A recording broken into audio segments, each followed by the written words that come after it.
But it really doesn't matter with me now, because I've been to the mountaintop. The legacy of Dr. Martin Luther King lives on. His speeches are indelibly woven into the fabric of United States history. This weekend, the U.S. celebrates the late civil rights leader who would have been 81 had he not been assassinated in 1968. Like anybody, I would like to live a long life. Longevity has its place.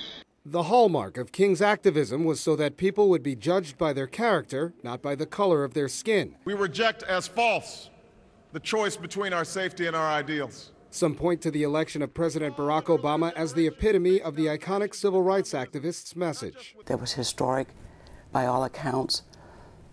That was one event. Faced with a troubled economy, 2 wars, and partisan wrangling in Congress, few would argue that the president has his hands full, and there are some issues that are falling through the cracks. But despite ongoing domestic problems, polls indicate that a majority of black Americans are expressing optimism about racial progress not seen in a quarter century, according to a new report by the Pew Research Center. I think blacks, African Americans, have continued to feel that positive. Even though we traditionally are at the bottom of the barrel, we're traditionally the least, the lost, and the left behind, I think we were buoyed by that election. It continues.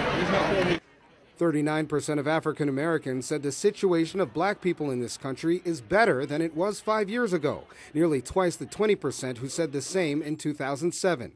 The historic election of Barack Obama to the White House appears to have played a role in the positive sentiments.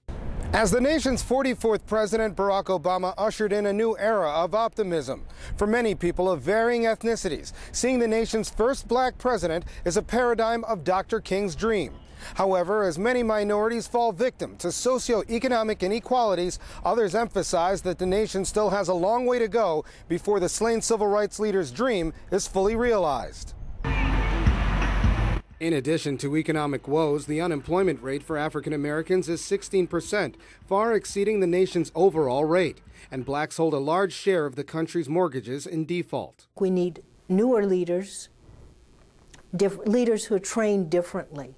And maybe Obama's a model, community organizing, not the church necessarily. After Obama's election, community leaders say excuses ring hollow. It gives you hope, it gives you a role model to say to children, he can do it, why can't you do better, why can't you aim higher for a position in American society? We as a people will get to the promised land.